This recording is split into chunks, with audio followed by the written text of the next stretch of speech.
Although, I'm going to start with a little apology. There may be some camera noise because I'm using the broken camera. It's not broken, it's just a little bit unhappy because I dropped it a lot.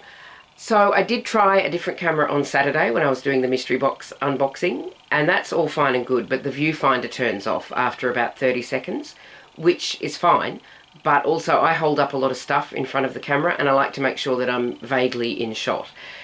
So it doesn't really work. I'm sure there's a setting somewhere in the app, because of course it's got an app. I'm sure there's a setting in there somewhere that will let me adjust how long the viewfinder stays on for, but the app won't let me log in because of course I need an account to operate the camera that I bought, because it's 2026 and we're having fun here in the future. Anyway, I'm having a think about what I'm going to do, and for the time being, really sorry, there's probably a little bit of a ticking or a crackling noise in the background, but this is not the channel to come to for slick production values anyway, is it? Really, if we're honest? So I do have a little bit to catch you up on. This one has had its wet finish. The colours have not popped out as much as I would have hoped. They are there, but they're subtle, and they are mostly visible in that it's not a skipped dent, and it's not a packed dent. It's something else entirely. I don't know if there's a name for it. It's something that I did accidentally on a weave, and then I've done it on purpose on this one. So the colours are there, you can see them, but they're not really popping out as much as I was hoping they would after the wet finish. So I am going to try this again, but with a thinner orange yarn, so that the colours can really shine a little bit. Not that they're shiny, but you know what I mean. Because they're beautiful colours. I'm going to get to the fringe in a second, and you'll go, ooh, those are nice colours. And I'll be like, I know, right? Here we go. It's coming. There it is. Those are nice colours, right? So I would like to have those colours a little bit more prominent, and I've got a lot of this yarn left. I'm going to tell you what the yarns are. I'm going to remember to do that. So this colourful yarn is Bendigo Woollen Mills Prism, which I think is an 8-ply. Yeah, it must be. In the colourway Rainforest, and the orange is Bendigo Woollen Mills Classic 8-ply in burnt orange. So I'm happy with it, but I do wish those colours are a little bit more colourful. So I'll see what I can do about that with a thinner orange weft. Or maybe a green weft. Do you know, there's plenty of time to think about these things. I'll ponder it later. Now I also had this grey one, which has had its wet finish. So it's pretty much the same all the way along, but I really like this chunky weave. And I really love this multi-strand yarn. I'm showing it so well, but as I said, it is much the same the whole way along.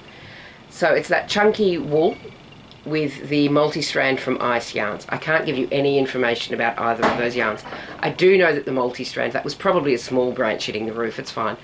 I do know that the multi-yarn, which is from Ice Yarns, multi-strand yarn, is discontinued, because I looked it up a few years ago and it was already gone, which is a shame. I'm going to show you that end piece there.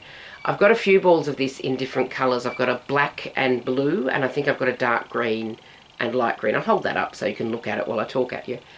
And it wet finishes beautifully. It blooms so well and fills in all the gaps. So you can see, hopefully, the vertical stripes there, the warp. That was very thin when I took it off the loom, and since the wet finish, it's spread out a little bit, which has given this a lot more visual interest, because it is essentially grey on grey. As for the chunky wool, I don't know. There was no label. I only know it's wool because I set fire to it gently. But I really like this. It's quite drapey. I'll do the drape dance for you. There we go. Quite snuggly. And it's a nice grey. It's a nice grey. So I'm pleased with that one. Now, on the big loom last time, I had some yarn that I wasn't entirely sure about. And I said last time, because I watched the last video to find out where I was up to and what I needed to show you for this one, I said, I'm not sure about this yarn, I'm going to persevere. So what happened there is I didn't persevere. It was a dog on the loom. It sat on the loom for a week and a half. I took it off the loom yesterday. I didn't want to work on it. It was not the right yarn. So I've got this much done. I've got this much, which is not like a huge amount. It's not a scarf or a shawl. It might work as a dog bandana. I did just see a post, somebody made a notebook cover. This might be workable for that. It's not enough to really do much with. So the problem with this is the yarn. I don't love the yarn. I'm going to grab the ball. I've got a ball of a different colourway. Hang on. I'll be back. So this is the yarn. It's from Bendigo Woollen Mills, and I usually love everything they do. I don't love this. So This is Iridescence. It's a cotton and acrylic blend wrapped around a nylon core. It's got very weird stretch, and it's got a weird way of shifting on that core. So on this here, I can show you because some of it's shredded. Some of it shredded when I was warping up. I did just see it. I know it's there. No. Some of it shredded when I was warping up because the cotton and acrylic casing on the nylon moves up and down sort of independently. There's the nylon core. So there's one of the nylon cores, and that's got a weird amount of stretch that doesn't seem to be an even amount of stretch. So keeping tension was quite difficult. This one shredded when I was warping up because as you pull stuff through the heddle with a hook, the outer casing moves around, and this fell off, the casing fell off that bit. And then that caused a, no, it's not there anymore. There's a few little fluffy spots here where it's all fallen off and bunched up. But it stretches weirdly, the outer casing shifts around weirdly. I've crocheted a little bit with it. I'm going to hold it up so you can see it while I talk to you. I've crocheted a little bit with it because it ended up in the magic ball, and I don't love it for crochet either. It hurts me to say that Bendigo Woollen Mills hasn't come out with a winner. I don't love this yarn. It works well because I used some of this colourway with the electric blue yarn that I had a few weeks ago. You know, the fluffy yarn that I couldn't find a match for. This works really well with another yarn that doesn't have as much or any stretch. Because if you let this stretch on the warp, it's just going to go all over the place. So I persevered for about a week and a half, and I was weaving maybe that much at a time. Because even in weft, the side to side, you would place it. I can show you the edges here. You can see how those edges are a little bit sort of nubbly. I could place the yarn, but then there would be stretch, and I just didn't love it. I love the colours. The colours are great. So I did cut this off the big loom because I wasn't having a nice time. It was a dog on the loom, and I just thought that's going to sit there for 6 months until I get round to actually making myself do it. So I will find something to do with this little scrap of fabric. I do have some more of this that I will use in warp with something that doesn't have stretch. Otherwise, it's, you know, the colours are amazing, and using it with a non-stretch yarn should work, I think. But that has cleared the big loom for something else, which I will show you. I probably should have warned you that this one's a little bit loud. So I was at a shopping centre yesterday that I don't normally go to, and I walked past the cheap shop, and you know the kind of shop I mean. It's discount picture frames, art supplies, toys, tools, whatever they can get in bulk goes into the cheap shop. And out of the front of that cheap shop was a rack full of yarn, full of velvet yarn. And the minute I saw this one, I knew that I was going to be buying it, and I did. I bought 3. And I think that's going to be enough. But if it's not enough, I can go back and get more, because buying yarn is a burden I am willing to bear. So it is hot pink, yellow and purple. I'm not a huge pink person generally, but I like pink with yellow, and I like yellow with purple. So this was kind of made for me, really. And also I needed to do something a little bit loud and cheerful. So I bought 3 of those. That should be enough. If not, I'll get more. So there is some stash busting going on here. So this is obviously brand new, but the warp is all from the stash.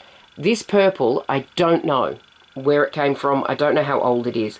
I started collecting yarn, which is different to using yarn, but I started collecting yarn when I picked up crochet, which was in about 2004, and it might be from back then.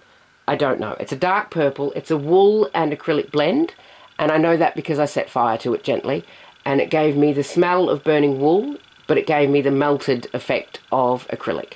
So wool doesn't melt, acrylic does. The burn test is fun, but you should do it over a sink. Now, the other yarns here, this pink is an heirloom cotton. I think it's 8-ply in the colourway pink. I don't know. I didn't look at the label. And the yellow here is Morris & Sons Avalon 10-ply cotton, which is about the same weight, sort of. So there's a little bit of waving here because the warp has different levels of stretch. This wool and acrylic has more stretch than the cotton. A little bit of waving. By the time this is all off the loom, and because it's fluffy, it's very fluffy and soft. You might be able to see the fluff. It's velvet, but I suppose it's a chenille type yarn. Yeah, very fluffy and soft and lovely to handle and nice and bright and cheerful. It's a lot, isn't it? I mean, it is a lot. It's either going to be amazing or it's going to be hideous, but either way it's going to exist. And I'm clearing my palette from the yarn I didn't love, working on something that's going to be quite quick and quite visually interesting. I don't have anything on the little loom at the moment. I do have a plan, and it is an actual stash buster in that I have taken yarn purely from the stash and I have not purchased a new yarn to put with the old yarn. It is an actual proper stash buster, which hopefully I can show you some progress on next week. The other thing I've been doing is some cross stitch. So I was watching Bonnie Jeanne, Post Muse's channel. She's a floss tuber who took a bit of a break from YouTube and is recently back. I will put a link in the description to her channel if you would like some more floss tube content. And she's stitching one of the Satsuma Street projects, which is a set of little birds that you stitch flat and then you cut them out and you sew them together into a triangle shape. That's not a triangle. Pyramid. Sew them together into a little... That's a sausage. I'm going to put my hands away. Anyway, I thought that was very cute. I'd go and have a look at the chart. I didn't buy that chart, but I did buy this one. Is that in shot? Yes. You can see why I needed the viewfinder on the other camera. So I bought this one, but this one... there's a series of these, and they do come in a set of 3 if you're unable to choose, and I wasn't able to choose. So I've also got Ally the elephant and Birdie Bird. So I've started with Myrtle the turtle, although I think she might be a tortoise. And I'll show you where I'm up to there. And this is where we're up to. I'm having such a nice time. So I've done most of the turtle. I need to fill in a little bit of the green down here. I'm out of shot. There we go. A little bit of green down there, and then, oh, and her little pink cheek. And I've started on the flowers at the top. So I'm using Cosmo threads, which I've never used before, and I had to order them because they don't carry them at Spotlight. The only thing is that yellow. I don't know if you can see that little yellow flower there. I feel like it's not quite bright enough, especially compared to that hot pink. So I am considering taking out that little bit of stitching, which I might do anyway because I've made a bit of an error on it, but not one that you can notice. But I will see it forever, and that will trouble me. It won't. I'll forget about it in about a week, but it's fine. So I'm thinking of replacing that yellow with a brighter yellow, just because with the hot pink, and then there's a flower there that's going to be the same blue as the turtle head, sort of popping up that way. Have I described that well? So I need to order some threads anyway, because I ordered, when I bought these charts, I also bought some of the Christmas ornament sets. The problem is, I've loved Satsuma Street for a long time. That's not a problem. But the thing is, I've loved Satsuma Street designs for a long time, and now I've had a bit of a splurge. So I bought a load of Christmas ornaments. I'm not going to make them all, but there's a few that I want to make. I don't know why, I don't have a tree. Anyway, I had to go to Spotlight to get the threads for those, because those are DMC. Spotlight was, of course, out of stock of about 10 of them. So I need to order those, and I will try and track down a brighter yellow, I think, to go with the flowers here. So if I get to the point where I don't have any thread and I've only got yellow to do, I can simply start, hang on, I'm doing Ally next. So I shall simply start Ally. I'll put a link in the description to these charts because they're so fun. They're sort of mid-century, which reminds me of my childhood. Not that I'm old enough to have been around in mid-century, but little golden books and things like that in the 80s still had that art style. So they just kind of make me happy. So I'm having a lovely time with that. I'm doing it on even weave instead of Ada, and you can see that if I zoom. I don't know if that's in focus, but I'm doing it over 2 threads, which I haven't done for many, many years. So the first row of stitches I put in was squashed because I'd gone 2 threads over and 1 thread up. So it took me a little while to get into the back into the swing of working over 2 threads, but it's going to be worth it. So I really love this. I'm having such a nice time.